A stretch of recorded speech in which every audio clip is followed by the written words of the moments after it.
의인이 아닌 죄인의 구주, 율법이 아닌 은혜의 복음이라고 하는 큐티 제목으로 말씀을 같이 나누도록 하겠습니다. 오늘 본문에 보니까 14절에 예수님께서 길을 가시다가 알페오의 아들 레위, 다른 이름으로 하면 그렇죠, 마태죠. 세리 마태, 세간에 앉아있는 곳을 보시고 나를 따르라 사도로 부르시는 거죠. 일어나 따라갑니다. 송별식이 있었던 것 같습니다. 마태가 자기 집에 많은 동료 세리들, 또 함께 하고자 했던 죄인이라고 성경에 기록되어 있는데 함께 송별을 하게 되어집니다. 16절에 보니까 바리새인의 서기관들, 율법사들이죠. 예수께 죄인과 세리들 함께 잡수시는 많은 사람들이 온 것을 보고 이야기합니다. 어찌하여 세리와 죄인들 함께 예수님이 식사할 수 있겠느냐 이야기합니다. 예수님이 그 이야기를 듣고 말씀하십니다. 건강한 자에게 의사 쓸데없고 병든 자에야 쓸데있다. 나는 의인을 부르러 온 것 아니고 죄인을 부르러 왔다. 그렇게 이야기합니다.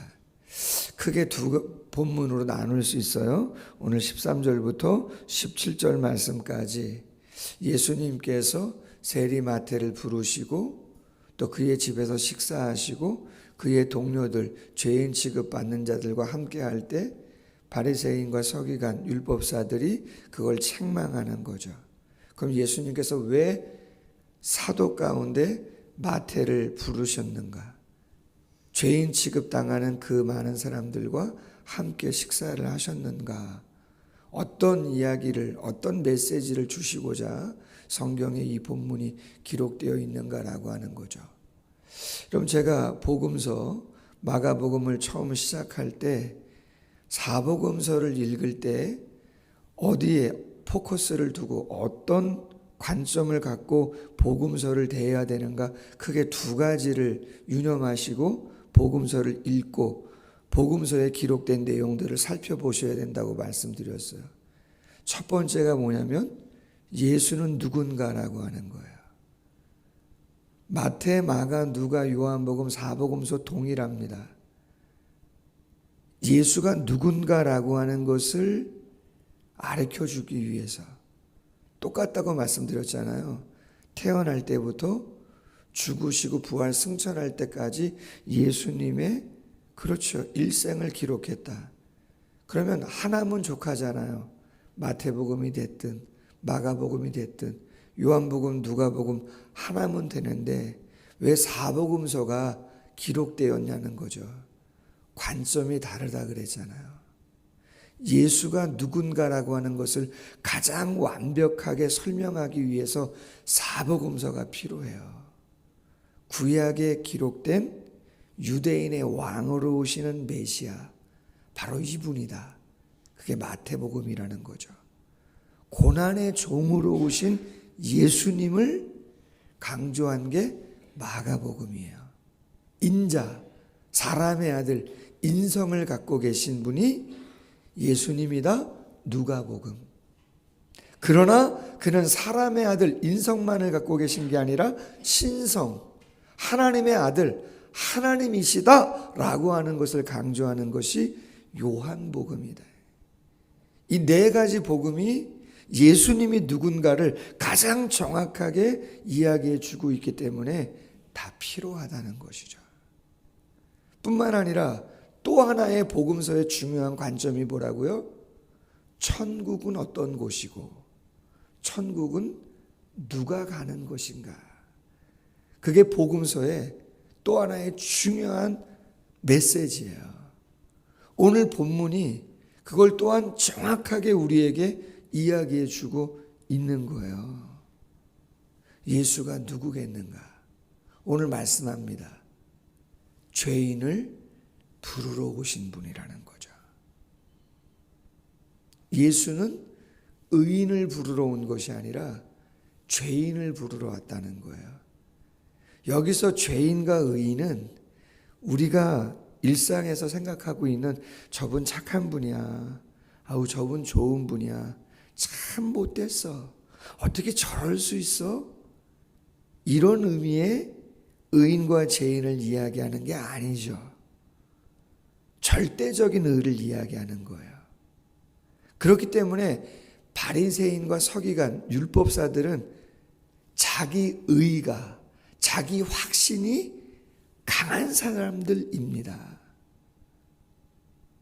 상대적인 비교에서 세리, 그렇죠, 매국노 취급을 받았던 사람들이에요.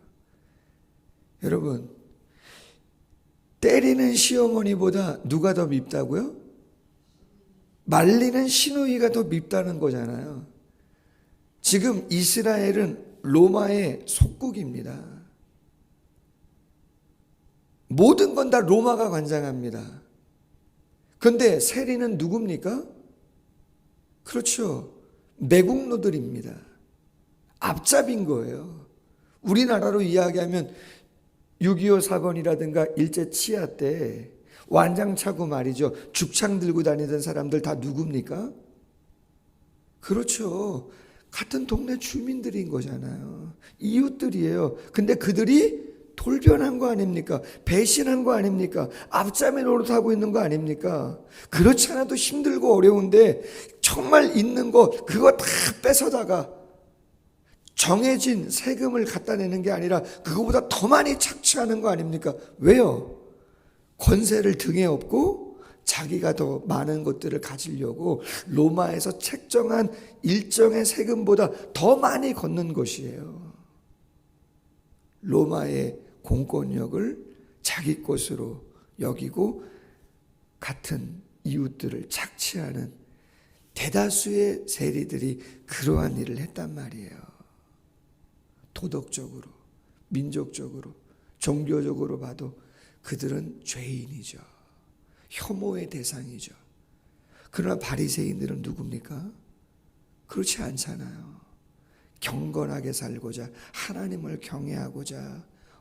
초창기의 바리새인들은 BC 2세기부터 바리새인들이 생겨났는데 유대교라고 하는 종교가 국가 종교로 세워지면서 그때부터 생겨났거든요. 기원전 2세기부터. 초창기의 바리새인들은 거의 세상과는 좀 동떨어진, 요즘으로 이야기하면 수도원이나 기도원에 들어가서 경건 생활에 몰입하는, 뭔가 좀 구별됨이 있는 그런 사람들이었어요. 그런데 그들이 존경을 받고 높임을 받다 보니까 그게 뭐가 돼요? 자기 의가 되는 거예요. 그러면서 다른 사람들을 판단하고 정죄하죠. 여러분, 그 정도 의 갖고 내 죄를 내가 해결할 수 있습니까? 여러분, 그럴 수 없습니다. 작년에 연말에 시찰 목사님들 좀 모였어요.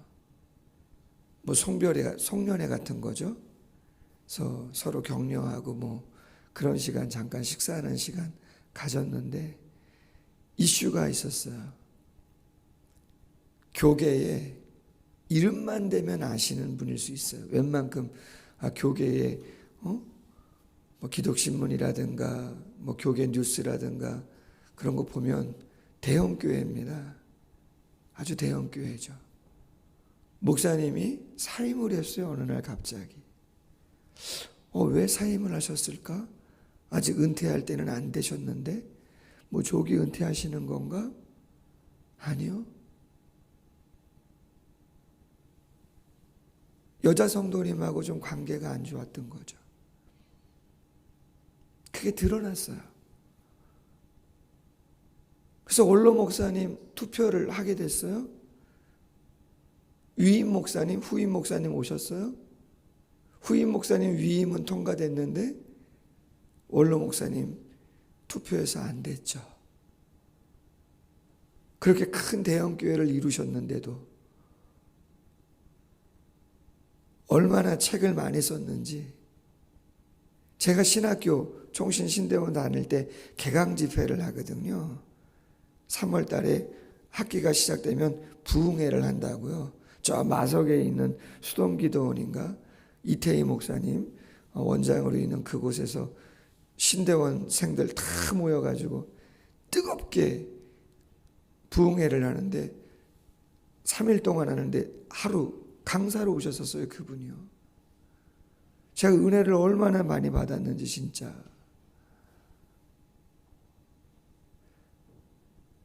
그분을 정죄하고 싶은 마음으로 말씀드린 거 아닙니다. 여러분, 다윗도 얼마나 큰 죄를 졌습니까? 베드로도 예수님 부인했었잖아요. 바울은 화 안 냈나요? 자신을 잊게 했던 바나바를, 은인이라고 할 수 있는 바나바와 등을 졌지 않습니까? 완벽한 사람이 있나요? 자기 의를 가지고 하나님 앞에 설 사람이 있냐고요? 없습니다, 여러분. 아무도 없습니다. 우리가 새벽을 깨우지만, 기도를 한다고 하지만 그것이 우리의 의가 돼서는 안 됩니다, 여러분. 아멘이죠? 그것이 자랑거리가 돼서는 여러분 안 되는 것입니다. 어쩌면 내가 내 죄를 많이 알면 알수록 더 기도할 수밖에 없고 더 낮아질 수밖에 없는 것이죠. 목소리를 높일 수 있어요? 여러분, 어떻게 목소리를 높입니까? 내가 나의 부족함을 아는데. 그럴 수 없는 것이죠. 그러나 오늘 바리새인과 서기관 율법사는 자기 의가 너무나 강하다 보니까 구원을 받을 수 없어요. 예수님이 왜 오신 겁니까? 예수님이 왜 죽으신 거냐고요. 두 번째는 18절 이하죠. 세례 요한의 제자들과 바리새인들이 금식한다는 거죠. 유대인의 전통이 뭡니까? 매주 월요일과 목요일 2번씩 금식합니다. 그리고 하루 3번 기도합니다. 이게 유대인의 전통이에요. 관습이라는 거죠. 경건하다 하는 분들, 여러분 일주일에 2번 금식하는 게 이게 결코 쉬운 일이 아닙니다. 저도 금식을 한다고 하지만 금식을 하면 좀 달라져요. 되게 영적으로 됩니다, 사람이. 솔직히는 시간도 엄청 길게 느껴집니다. 하루가 신령해진다고 할까요? 예수님과 그 제자들에게 와서 묻는 거죠. 아니, 요한의 제자들과 바리새인들은 금식하는데 왜 당신들의 제자들은 금식하지 않냐? 왜 당신은 금식하지 않냐? 뭐 이런 이야기겠죠. 왜 유대인의 전통과 관습을 따르지 않느냐? 그런 이야기인 거죠. 조금 전에 말씀을 드린 것처럼 유대교라고 하는 종교가 국가 종교로 BC 2세기부터 생기면서 유대인의 전통과 관습을 지키는 것이 구원의 조건처럼 돼버렸어요. 쉽게 말해서 남유다가 586년에 바벨론에게 멸망당하고 포로로 끌려갔다가 다시 귀환하고 나서 예수님이 오실 때까지 약 400여 년의 중간사 시간을 보냅니다. 그런데 그때 생각을 한 겁니다. 우리가 성민인데, 성전이 있는데, 율법이 있는데, 다윗의 자손인데 왜 이렇게 이방 사람들에게 짓밟히고 멸망을 당할 수밖에 없었느냐, 그런 이야기인 거죠. 말씀을 잘 연구하다 보니까 하나님의 말씀을 우리가 지키지 않았다는 거예요. 하나님의 계명을 지키지 않았다는 거예요. 그래서 멸망당했다는 거죠. 반은 맞고 반은 틀리죠. 율법을 지키지 않아서 맞죠. 그러나 율법의 핵심이 뭡니까? 그 계명을 지키지 않았다는 거. 월요일과 목요일 금식 안 해서 멸망당한 겁니까? 하루에 3번 기도 안 해서 멸망당했냐는 거죠. 아니죠. 본질은 하나님 사랑, 이웃 사랑이죠.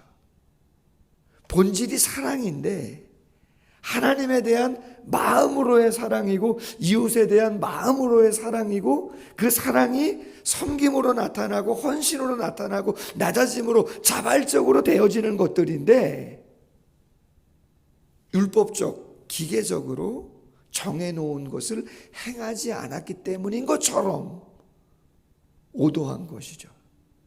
그러다 보니까 613가지의 미슈나라고 하는 장로들의 전통이라고 하는 유전을 만들어 놓고 그것을 율법의 권위보다 더 많이, 심지어 말씀드렸잖아요. 지금도 이스라엘에 가면, 성지순례 가면 호텔에 안식일 날, 토요일 날 되면 그들이 안식일을 지키는데 층마다 버튼이 있잖아요. 엘리베이터에 내릴 수 있도록 버튼이 있잖아요. 지금도 랍비들은 그 버튼을 누른다고 안 누른다고요? 안 누른다니까요. 왜요? 일하는 거라고 생각한다는 거예요. 그리고 많은 유대인들이 호텔로 들어와요. 토요일 날. 왜요? 자기 집에서 밥하면 불 때면 안 되니까 일하는 거라는 거죠. 안식일을 범한다는 거예요. 그래서 토요일 날요 호텔을 많이 들어옵니다. 아니 왜 이렇게 사람들이 많죠? 안식일 지키는 거라는 거죠. 예수님 얘기하잖아요. 지금은 금식 안 한다. 어떻게 잔칫날인데 신랑과 신부가 같이 있는데 금식할 수 있느냐. 신랑을 뺏기는 날이 올 건데 그때는 금식한다. 뭘 얘기하는 거죠? 십자가에 죽으실 것을 예수님이 예언하시면서 이야기하고 있는 거죠. 생배조각 낡은 옷에 붙일 수 없고 새 포도주는 낡은 가죽 부대에 담을 수 없다. 새 포도주가 뭐예요? 생배조각이 뭐예요? 복음인 거죠. 복음을 유대인의 전통에 담을 수 없는 거다. 복음은 새 시대를 이야기하는 거다. 과거에는 그나마 율법을 통해서 하나님을 바라보도록 하나님의 자녀들을 보호했다면 그러나 그 보호의 한계가 분명했는데 이제는 그게 아니고 당신이 직접 오셔서 우리의 연약함을 다 짊어지고 죽으시고 부활하셔서 그분을 믿으면 본질적인 죄에 대한 문제가 해결되어지는 것이고 성령과 함께 의지하며 조금씩 더 하나님이 원하는 자로 나아가는 것임을 이야기하고 있는 거죠. 할렐루야. 당연히 새벽 예배 드리시면 좋죠. 교회가 정한 거니까. 뭐 생명의 기도 하자고 제가 책자 만들어서 했는데 하시면 좋죠. 그러나 여러분 뭘 하자 했을 때 한다고 해서 그것이 나의 의를 높여주는 것이 되고 그것을 했냐 안 했냐에 따라서 내가 구원을 받냐 안 받냐 뭐 상급을 받냐 안 받냐 그런 것으로만 여긴다면 절반은 맞고 절반은 틀린다고 봐야 되는 거죠. 당연히 지키면 귀한 거죠. 함께하면 귀한 거죠. 할렐루야. 말씀을 맺습니다. 오늘 큐티 제목이 정확해요. 의인이 아닌 자기의 의와 자기 확신이 강한 것이 중요한 것이 아니라 죄인의 구주로 오신 예수님을 내가 믿느냐 안 믿느냐. 율법 전통이 아닌 은혜의 복음 안에서 내가 자유한가. 그리고 자발적이고 자원하는 마음으로 이렇게 새벽을 깨우면서 하나님께 깨어있는 영으로 나아가고 있는가 아닌가. 그게 중요한 거죠. 오늘 그 주님을 깊이 만날 수 있는 그 안에서 자유하고 감사하고 기뻐할 수 있는 모두가 되기를 주님의 이름으로 소원합니다. 기도하겠습니다.